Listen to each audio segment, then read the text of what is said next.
E aí, pessoal, tudo bem com vocês? Então, hoje a gente vai dar continuidade ao nosso assunto sobre siderurgia, tá?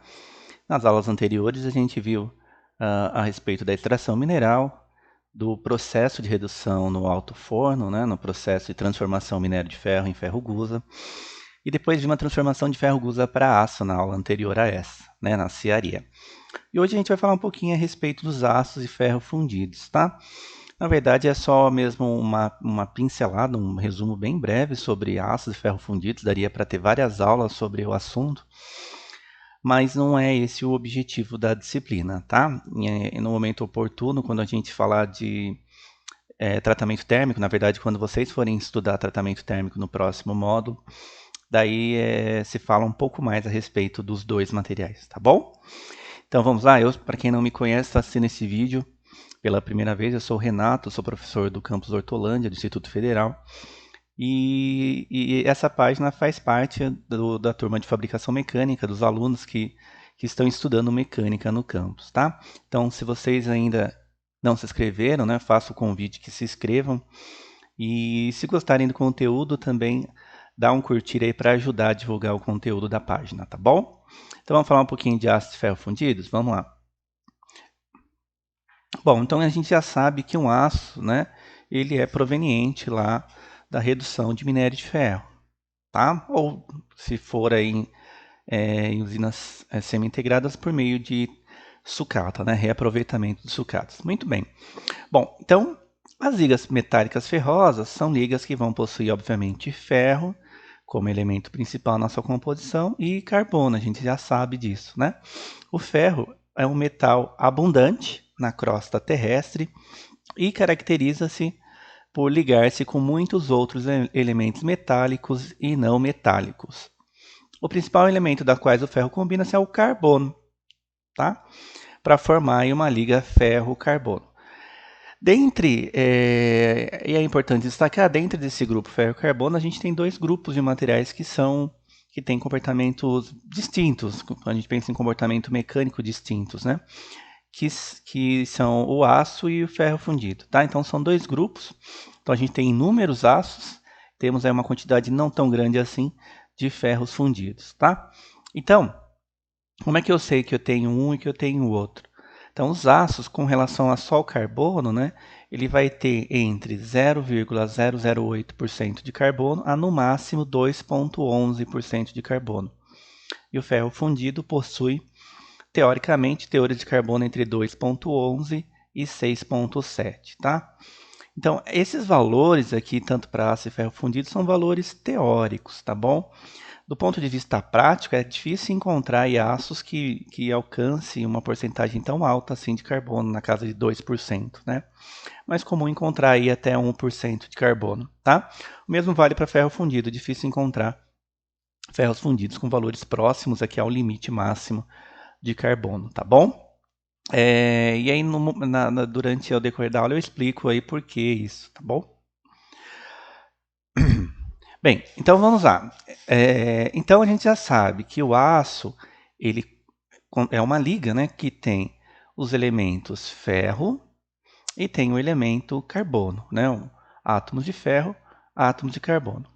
Bom, e essa variação de 0,008% e 2,11%. Dentro dos grupos possíveis, a gente tem o grupo que a gente chama de aço-carbono, né? Esse grupo de aço-carbono, ele só tem aí como elemento que a gente conta, né, um elemento percentual o carbono, que varia do valor que a gente já viu aqui, de 0,08 a 2,11, tá? E do ponto de vista prático, ele terá aí também alguma impureza, tá bom?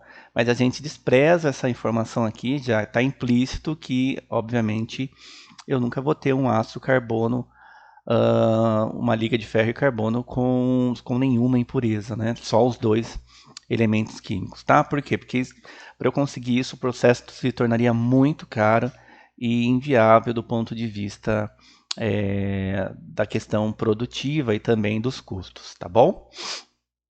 Na prática, então, o teor de carbono raramente é maior que 1%, tá? Por que eu estou dizendo isso? Porque é difícil encontrar comercialmente falando, né, bater numa loja lá e pedir um aço que tenha uma porcentagem de carbono maior que 0,1, do que 1%, tá? Então, bastante difícil eu encontrar isso. Temos também os aços ligas, ou aço ligado, né? Que daí sim ele vai ter ferro e carbono como elementos principais, derivados, né, do aço carbono. E temos também o elemento X. Esse elemento X é um elemento, né, a gente chama de elemento de liga, propositalmente adicionado a fim de trazer algum benefício, né, alguma propriedade específica para esse material, tá? Então, novamente, o carbono variando de 0,008 a 2,11%. E aí, com uma adição que eu chamei aqui de deliberada de outros elementos, tá? Como o X aqui, porventura, poderia ser silício, manganês, fósforo, enxofre, não sei, né? Algum outro elemento que pudesse dar alguma característica importante para esse aço, tá bom? E aí a gente tem o grupo dos ferros fundidos, né? Os grupos dos ferros fundidos serão, então, o ferro mais carbono mais silício. Então, tem o elemento químico ferro, carbono e silício. E aí a porcentagem de carbono é maior, de 2,11, 6,67. Tem um porquê disso, tá? A gente vai ver nas últimas aulas, quando a gente vai tratar de diagrama de fases. Esses números não estão aqui, não são números cabalísticos, não estão aqui por acaso, tá bom? Tem um porquê. E a gente vai discutir isso no momento oportuno em diagrama de fase, diagrama ferro-carbono, tá bom? Não é um número aleatório, ao acaso, tá bom? Bom, e dentro do grupo de ferro fundido, que é ferro, carbono e silício, eu tenho aí dois tipos principais e dois derivados, tá? O cinzento. Então, o ferro fundido cinzento, ele caracteriza por ter um alto teor de silício e ele tem uma microestrutura rica em grafite, tá? Em grafita livre. O grafite tem a ver aí com a porcentagem de carbono, obviamente, tá? Então, o carbono ele pode formar um composto com ferro para formar a tal da cementita, Fe3C, ou de forma livre ele se torna a grafita, tá? E eu tenho ferro fundido branco, que é caracterizado por baixo teor de silício, e ele já tem uma microestrutura mais rica em cementita.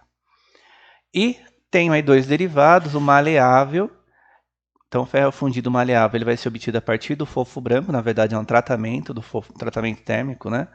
Em cima da composição do fofo branco, para transformar a cementita, a gente vai ver isso, tá?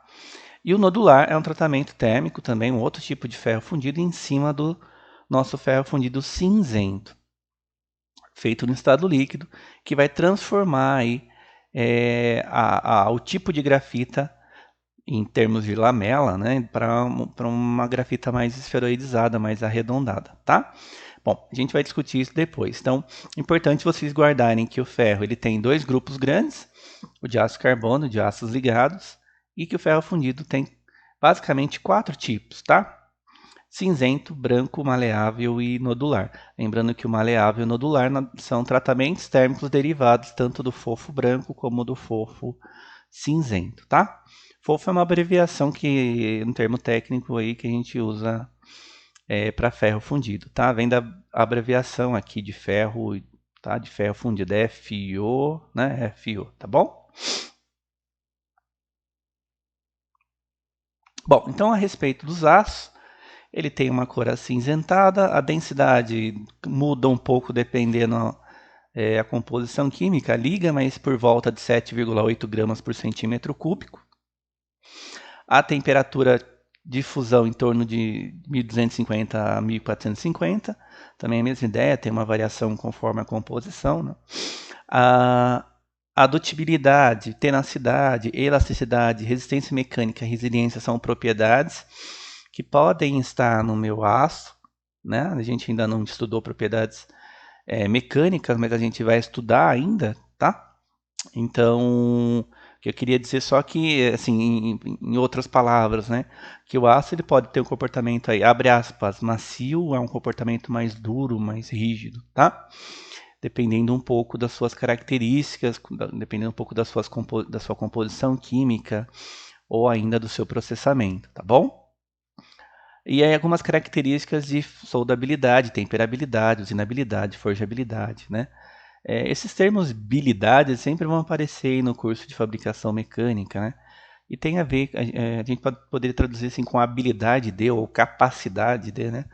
É, e a soldabilidade aí tem a ver com a capacidade de ser soldado, temperabilidade de temperar, né? De aumentar a resistência por tratamento térmico de tempera, usinabilidade com a capacidade de usinar. É claro que todas essas habilidades aqui dependem da composição química, dependem um pouco do comportamento mecânico, de uma maneira geral, que esse aço tem, tá bom? Então, em maior ou menor possibilidade, né, de execução dessas tarefas aqui, desses trabalhos, tá bom? Bom, então a gente já sabe que o principal elemento do aço ele é o carbono. Então, à medida que eu vou aumentando o carbono no meu aço, né, eu vou aumentando, eu vou induzindo o aumento da resistência mecânica, tá? Por trás disso tem todo uma questão metalúrgica, uma questão desse aumento da resistência mecânica, né, por movimentação de discordância, por defeitos e tal, mas é algo ainda que a gente não viu, tá? Que a gente vai estudar num momento oportuno, daqui talvez umas 2, 3 aulas, tá? Então, por hora, eu só queria assim, que vocês entendessem, né, que o carbono, à medida que eu aumento o carbono, né, nessa composição química, que eu aumentei lá na panela, na metalurgia da panela, né, por exemplo, ou ainda lá na saída dos conversores, à medida que eu vou proporcionando, vou deixando mais carbono, eu vou, de maneira geral, no aço, aumentando a resistência mecânica, tá?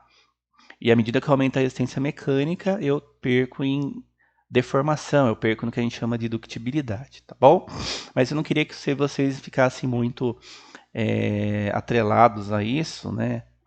Porque a gente ainda vai estudar, tá? Então guarda que o aumento de carbono, de maneira geral, aumenta a resistência, a dureza, tá? Bom, esses materiais podem ser tratados termicamente. Os aços, a gente pode determinar de maneira geral, pode ser tratado. Eu posso mexer com o comportamento mecânico do aço por meio de aquecimento e resfriamento controlado, tá bom? De uma maneira geral, existe aí ah,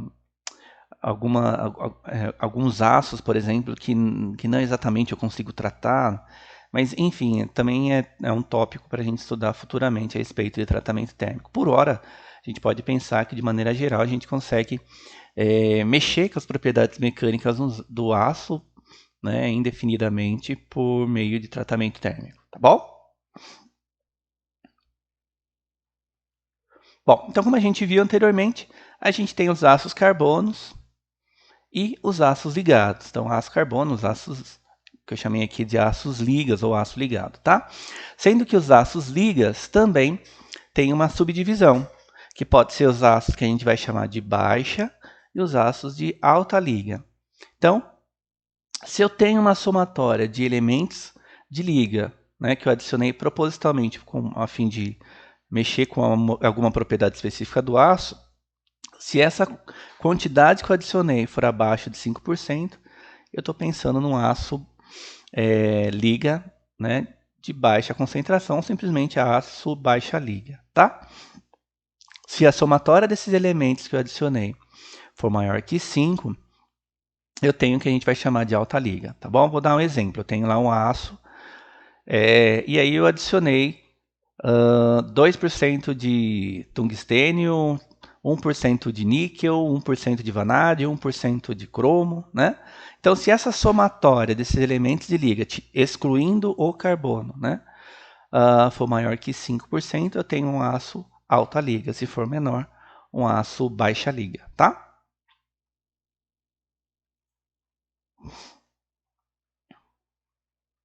Bom, e dentro dos ácidos carbonos também há uma classificação dentro da BNT, que é ácidos baixos carbonos, variando aí de 0,008 a 0,3% de carbono, o médio de 0,3 a 0,5, e o que a gente chama de alto carbono acima de 0,5%, né, em termos de porcentagem em peso, tá bom? Então, se eu estou trabalhando na minha empresa lá com aço 1020, por exemplo, né? Esse aço 1020 se encaixa aqui nos aços de baixa concentração, aço baixo carbono, tá?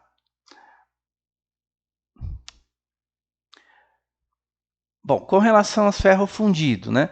O ferro fundido, normalmente, ele costuma ser obtido, né, da fusão do ferro gusa com sucata, até 50%, em fornos elétricos, fornos a arco elétrico, tá? Então, normalmente a origem dos ferros fundidos são a partir de sucatas, tá?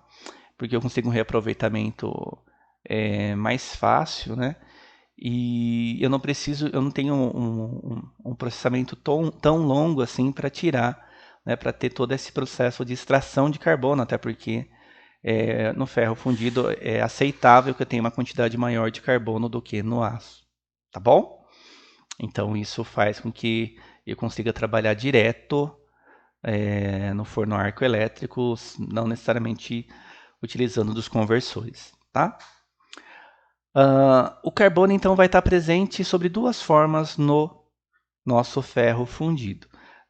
Na forma de grafite ou grafita, que é basicamente carbono puro, ou ainda na forma de cementita, que é um carboneto. Pode ser chamado de carboneto de ferro ou simplesmente de cementita, o Fe3C, tá? Então, cementita ela é bastante dura, né? Bastante estável também. E tanto a cementita como o grafita, de uma maneira geral, aumenta a resistência mecânica do meu material, do meu ferro fundido, ou simplesmente torna ele aí, menos dúctil, tá? Menos plástico, menos maleável, tá? Ou ainda, em outras palavras, mais quebradiço, né? Mais frágil, tá? Bom, então o grafite ou a grafita vai estar presente no ferro fundido cinzento, no nodular e parcialmente no maleável. Já a cementita, ela vai estar presente no ferro fundido branco e possivelmente parcialmente no maleável, tá? Então, vamos ver um pouquinho a respeito dos ferros fundidos, tá? Antes disso, é importante lembrar que o silício e o manganês que estão presentes no nosso ferro fundido, e a gente já viu que também estava presente no aço, né? Também está presente no ferro fundido, até porque a gente vai direto para o forno arco elétrico, né? E a presença de silício e de manganês, de alguma forma, ajuda ou favorece a obtenção de um tipo exclusivo de ferro fundido. No caso do silício, ele favorece a obtenção do fofo cinzento. E no caso do manganês, ele favorece a obtenção do fofo branco. Em outras palavras, né, o silício favorecendo a formação da grafita e o manganês favorecendo aí a formação da nossa sementita ou carboneto de ferro, tá? Bom, então nosso material ferro fundido cinzento, ele vai apresentar uma fratura. Por que tem esse nome, né? Ele apresenta uma fratura cinzenta com grãos finos. Ele vai apresentar também o carbono na sua forma de grafita. E aí depende um pouco da temperatura do resfriamento, né? Da temperatura não, mas do tempo de resfriamento. Essa grafita pode ter formas geométricas diferentes, lamelar, circular ou esferoidal, né? E essa classificação dessa forma da grafita, lamelar, circular ou esferoidal, vai dar nomes diferentes para os ferros fundidos, como a gente vai ver, tá? A faixa de composição dos ferros fundidos cinzento, né, fica aí algo perto de carbono de 2,5 a 4, silício de 1,2 a 3, de manganês 0,3 a 1, fósforo de 0,1 a 1, enxofre de 0,05 a 0,25. E aí eles encontram a aplicação para diversas aplicações, né, mas aí como carcaças de uma maneira geral. Carcaças, por exemplo, de eixo diferencial, né? Para alguns cabeçotes de máquina, cabeçotes de máquinas operatrizes, de mesas, de fresadora, alguns blocos de motores, enfim. Então, é um material que encontra aplicação mais como mais como um envolto, mais como uma proteção de um conjunto mecânico, por exemplo, tá? E aí a gente tem aqui, né, um derivado do ferro fundido cinzento, que é o ferro fundido nodular. Então ele é caracterizado por apresentar um carbono livre. Esse carbono ele tem a forma de grafita esferoidal, tá? Então veja, a grafita aqui no ferro fundido cinzento, normalmente ela é lamelar, tá? Quando ela tende a circular a esferoidal, é porque possivelmente foi induzido um tratamento térmico nesse material, tá? Que a tornou ela mais arredondada.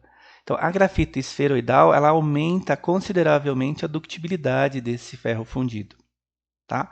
Então, quando o ferro fundido tem uma forma de grafita lamelar, né, esse material ele é menos dúctil, tá? E quando a gente coloca, então, a presença de uma grafita esferoidal, quando dá tempo, ou seja, precisa de tempos mais longos para tornar essa grafita redonda, isso vai conferir a esse meu ferro fundido uma melhor ductibilidade comparativamente com o derivado ferro fundido cinzento, tá? Tudo isso graças a um tratamento térmico, né, realizado nesse material, tá? Esse tipo de estrutura é obtido então por um tratamento térmico realizado no estado líquido, no fofo cinzento. Então a composição do fofo cinzento, eu vou fazer o seguinte, eu adiciono magnésio, cério, cálcio, lítio, sódio e bário, né? Não necessariamente todos esses materiais, em quantidades pequenas, e eu já consigo transformar a grafita que era lamelar, né, em uma grafita mais arredondada, mais esferoidal, tá? É, e isso é interessante porque acaba favorecendo aí a usinagem desse material e esse comportamento plástico também ajuda, né, a ter uma gama maior de aplicações para esse material, tá? O maior problema de ferro fundidos comparativamente a aços é que ferro fundidos eles apresentam um comportamento plástico e uma resistência mecânica menor, de uma maneira geral, né? O que acaba inibindo um pouco, por exemplo, a utilização de ferro fundido em elementos estruturais, tá? Então, por que se usa aço, né, para fazer uma biela, por exemplo, e não usam ferro fundido? Porque o ferro fundido tem esse comportamento bastante frágil comparativamente, né, e pouco dúctil, tá? Então, isso inviabiliza a sua aplicação em em alguns conjuntos mecânicos, né, em componentes estruturais, tá bom? As aplicações típicas desse tipo de aço, né, compressores de bielas, peças que necessitem de resistência ao choque, virabrequins, mancais, engates, sapatas, tambores, né? Então veja que tudo mais associado a essa questão do desgaste, né? Então um pouco mais característico nesse aspecto, tá? Perceba que já tem aqui, né, a presença de polias, mancais, alguns virabrequins, né, que já tem aí, que já necessita de uma certa ductibilidade para que seja fabricado em ferro fundido nodular, tá? O ferro fundido branco, ele já tem uma fratura acinzentada clara, comparativamente ao ferro fundido cinzento, né? Então por que é ferro fundido cinzento? E por que é ferro fundido branco? A diferença basicamente é na fratura. Se eu quebrar esse material, né, se eu submeter a um ensaio, por exemplo, e olhar a fratura, olhar a seção transversal dessa minha peça que fraturou, eu vejo que a cor em si é diferente, tá? Então, ferro fundido cinzento, uma cor tendendo a escuro, a preto, né? E o branco tendendo a um acinzentado mais claro, tá bom? Outra coisa que também muda do ferro fundido branco, os grãos são grosseiros, né? Então, se eu passo o dedo por cima dessa fratura, eu vejo uma granulometria mais grossa, sinto uma granulometria mais grosseira, ao passo que no nosso caso do ferro fundido cinzento, né? Eu vejo grãos mais refinados, tá bom? Bom, o ferro fundido branco, ele tem uma dureza extremamente alta, desses que a gente viu, o nosso ferro fundido branco é o que apresenta uma dureza maior, graças à presença da cementita nesse material, tá? Então, a característica principal é elevada dureza, uma elevada resistência ao desgaste. A usinabilidade é ruim, cortar esse material num torno, né, para gerar um eixo qualquer, uma engrenagem, qualquer coisa do tipo, é bastante complicada, porque ele é um material muito frágil, né, muito quebradiço, ruim de trabalhar. Claro que dá para ser feito, mas uma condição bem rigorosa e controlada, tá? Então é um material difícil de trabalhar, tá? Então por esse motivo, os engenheiros e técnicos estudaram aí diversas possibilidades de trabalhar com ferro fundido por meio de tratamentos térmicos, mudar um pouco essa característica da presença da cementita, tá? Então como mudar, né, essa questão dos grãos, essa questão mais metalúrgica presente no ferro fundido branco, tá? Então aí se desenvolveu o ferro fundido maleável. Ele é aí um derivado, né, do nosso ferro fundido branco, e ele tem aí um comportamento intermediário entre o aço e o ferro fundido cinzento, tá? Então veja que ele já se aproxima do comportamento de um aço e se aproxima de um ferro fundido cinzento. Ele fica no meio termo disso, tá? Então ganhou bastante aplicação porque eu consigo aí estar aqui dentro dessa, né, dessa região intermediária entre ser relativamente ainda dúctil, né, mas com com uma boa resistência mecânica, tá? Então ele apresenta características fundamentais do ferro fundido aliadas às propriedades mecânicas dos aços de baixo e médio carbono e uma ductibilidade razoável. A resistência à corrosão é muito boa, devido às características superficiais que se originaram nos processos de maleabilização. E aí, para a gente entender o que é o processo de maleabilização, né? Então, ele é feito no fofo branco. Então, o ferro fundido maleável ele vem derivado do fofo branco, tá? Do ferro fundido branco. De uma maneira simples aqui, novamente, porque essa disciplina não é de tratamento térmico, né? A disciplina de tratamento térmico ainda vocês vão ver no próximo módulo, tá? Então, de jeito simples aí pra gente. É um tratamento feito numa temperatura entre 800 e 900 graus, tempos longos, e aí eu crio um efeito de decomposição da cementita.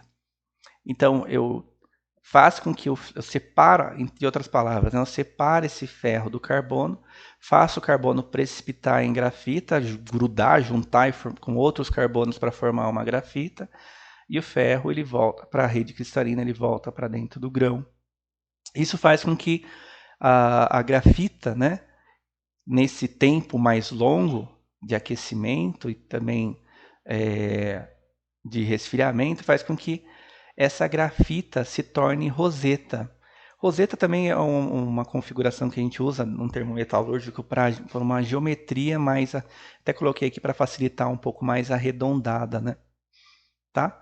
Então essa geometria quase redonda aí, ou de roseta, a gente consegue com o tratamento térmico de maleabilização. Então, em outras palavras, a maleabilização vai transformar a cementita, que é o carbeto de ferro, do fofo branco, que é extremamente dura, né, fragilizante, frágil, em uma grafita que também é frágil, porém arredondada, na qual vai conferir uma maior ductibilidade ao meu material, ou mais, em outras palavras,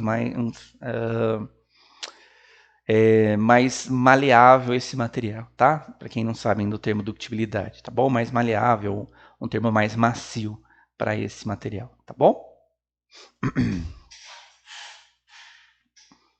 Bom, então, como a gente viu, as ligas ferro-carbono apresentam uma variedade enorme de tipos diferentes, possivelmente mais de 1.200 tipos de aço. Então, aço, sei lá, aço põe um pouquinho de sério, aço põe tântalo, aço põe nióbio, aço põe, né? Toda vez que eu coloco lá um outro elemento de liga, né, um outro elemento químico, eu tenho um aço diferente. Claro que desses 1.200, obviamente nem todos têm aplicação direta por questões de custo, por questões de processamento, tá? Bom, então foram criados um sistema de classificação que vai se basear em dois critérios: a composição química né, a composição química dos aços, do aço liga, e também quanto à aplicação que esse aço vai ter. Seria um aço inoxidável, seria um aço ferramenta, por exemplo. Então vamos ver isso aí.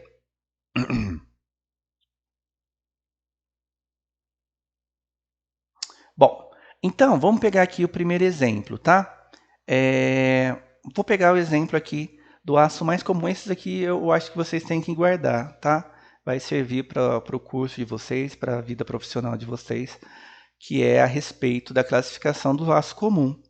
Então, o aço comum ele vai usar essa codificação, né? Aqui tem um exemplo, 1020, que vai dizer o seguinte: esses primeiros dois dígitos, né? Vai dizer que é um aço comum, tá? E esses últimos dois, a porcentagem de carbono. Mas tomem cuidado, não é 20% de carbono, mas sim 0,2% de carbono, tá? É claro que esse valor ele não é absoluto, não é que a CSN, a Uzi Minas, a ArcelorMittal, né, todas essas fabricantes de aço terão que fabricar esse aço exatamente com 0,2. Não é assim, né? A norma tem uma faixa que permite aí pequenas variações desse valor, tá bom? E aí, pessoal, eu tenho um grupo enorme de aços diferentes para aplicações diferentes, tá bom? Eu vou só falar alguns aqui. Quem quiser pode pausar o vídeo e olhar um por um ou simplesmente olhar nos slides que eu vou deixar para vocês, tá? Então a série 10XX, essa vocês têm que saber, é a clássica, que é de aço comum. Lembrando que o XX aqui vai dizer a porcentagem de carbono. Se for 1010, né, vai ser um aço com 0,1% de carbono. 1045 vai ser um aço com 0,45% de carbono, tá? E aí eu tenho a série 40, né, que são aços ao molibdênio, série 41 cromo molibdênio, 43 níquel com molibdênio, e aí vai. Tá? Uma série, e cada uma dessas séries com aplicações distintas, né, na qual melhora alguma coisa, aumenta a resistência a quente, aumenta a resistência à fadiga, aumenta a resistência à corrosão, enfim, né? Cada um desse tipo de aço para uma aplicação específica, tá bom? Mas eu não vou falar todos, não, senão a gente vai perder muito tempo aqui. Depois vocês olham com calma. Não precisa ficar também decorando isso aqui, né? Mas é bom que vocês saibam que existe uma codificação e que se um dia vocês forem comprar um aço, precisar de um aço liga, né? Um aço específico, vocês têm como consultar, tá bom? Bom, e aí a gente tem os aços de classificação de usinagem fácil, que são aços que têm um corte fácil, apresentam uma boa ductibilidade, né? Não em excesso, na qual eu consigo usinar sem maiores complicações. Aí eu dei um exemplo da série 1111 ou do 1112, né? Que é uma série que apresenta esse comportamento de usinagem fácil, devido à adição de enxofre, lembrando que é a adição controlada de enxofre, manganês e chumbo, tá? Temos também os aços para cementação. Cementação, pessoal, é um tratamento térmico que é feito normalmente em aços que têm baixa porcentagem de carbono, na qual visa só um enriquecimento de carbono superficial para aumento da resistência mecânica após têmpera. Então, não precisam guardar tudo isso que eu falei não, tá? Mas é importante só saber que são aços para tratamento térmico de cementação, tá bom? E aí tem exemplo aqui do aço ABNT 1020 e do aço ABNT 8620, um aço comum e um aço liga, né, para a gente trabalhar em cementação, tá? Veja que ambos com 0,2% de carbono, já que o objetivo da cementação é esse, o núcleo baixo carbono tenaz e a região externa, a superfície com alta resistência mecânica após a cementação, após o enriquecimento de carbono, após têmpera, tá? Temos também o aço para beneficiamento. Beneficiamento é um termo que a gente usa quando a gente faz dois tratamentos térmicos, basicamente, a têmpera e o revenimento. Temperar e revenir, né, em outras palavras, também vocês vão ter a possibilidade de estudar isso no próximo módulo, é basicamente aumentar a resistência mecânica por aquecimento e resfriamento rápido, tá? E o revenimento é simplesmente aí eu fazer com que esse resfriamento brusco seja atenuado por meio de um aquecimento em baixa temperatura por um tempo um pouquinho mais longo, tá bom? De um jeito simplista é isso, tá? Então, o beneficiamento, de uma maneira geral, visa o aumento da resistência mecânica do meu material, obviamente com uma perda de ductibilidade, tá? Aí poderia ter um monte de exemplos para isso. Eu citei aqui a BNT da série 4340, bem clássica e comum, um aço liga bastante utilizado. Outro também bastante utilizado da série 8640, tá? Aço para mola tem que ter um comportamento diferenciado, um comportamento que a gente chama de resiliência, tá? Que a gente pode dizer que é um campo elástico mais elevado, né? Porque a mola tem essa característica de sofrer compressão e voltar às suas condições iniciais, então ela precisa ter esse comportamento que a gente chama de resiliência e também de fadiga, que suporte, né, essa carga, né, essa questão de submeter a uma força e tirar essa força, né? Então, carga positiva, carga nula, ou carga positiva, carga negativa, tá? Bom, as molas se destinam, né, a cargas fracas, usa-se aços carbonos, para cargas de alta intensidade, aços ligados, tá? Então, quando eu tenho uma carga relativamente baixa, posso usar um aço comum. Se essa carga, né, a força, a intensidade que eu estou usando aí para deformar elasticamente essa mola for alta, aí eu já tenho que partir para um aço com maiores níveis de resistência elástica, né, ou simplesmente com maior resiliência, tá bom? Temos também os aços para ferramentas e matrizes. Então, são aços especiais para fazer, por exemplo, matriz de estampagem, né, estampo, para fazer matriz de forjamento. Então, para fazer também moldes de injeção a plástico. Enfim, são ferramentas que precisam suportar calor, precisam suportar desgastes, atrito, força. Então, tem que ser aços especiais para isso, tá? Eu citei aqui os aços da BNT da série O1 ou da série A2, que são resfriados em óleo ou ar, né? Esses aços, eles vão possuir aí, normalmente na sua composição tungstênio, cromo, vanádio, que vão fazer com que eles apresentem um comportamento mecânico mais alto, tá? Ou ainda que apresentar uma resistência mecânica em alta temperatura, tá bom? E aí a gente entra nos aços resistentes à corrosão. Todo mundo sabe que um aço resistente à corrosão é chamado aço inoxidável, né? Para ser um aço inoxidável, esse aço ele tem que apresentar na sua composição 12% de cromo. Esse é o teor mínimo, tá?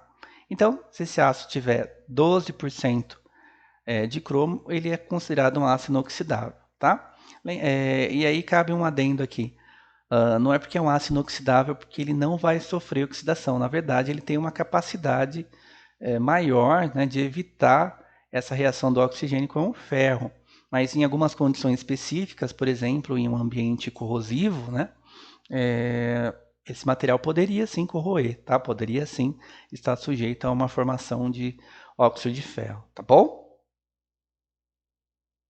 A gente tem 3 tipos de aços inoxidáveis: os ferríticos, que é ferromagnético, ele tem uma estrutura ferrítica, uma estrutura, em outras palavras, que também a gente vai ver isso aqui um pouquinho mais para frente, mas uma estrutura mais rica em ferro, tá? Ele é ferromagnético, exemplo, aço aí SI 430, uma série dos aços inox ferromagnéticos ou ferríticos, tá? Temos a série dos aços inoxidáveis martensíticos, eles são aços inoxidáveis que eu consigo temperar, ou seja, são aços inoxidáveis que são tratados, possíveis de serem tratados termicamente, então que vão apresentar uma alta resistência mecânica após tratamento, e aí a série 410 e 420, e os aços inoxidáveis austeníticos, que vão apresentar uma estrutura austenítica em qualquer temperatura. A austenita não é uma condição estável, não é uma estrutura estável para o aço, tá?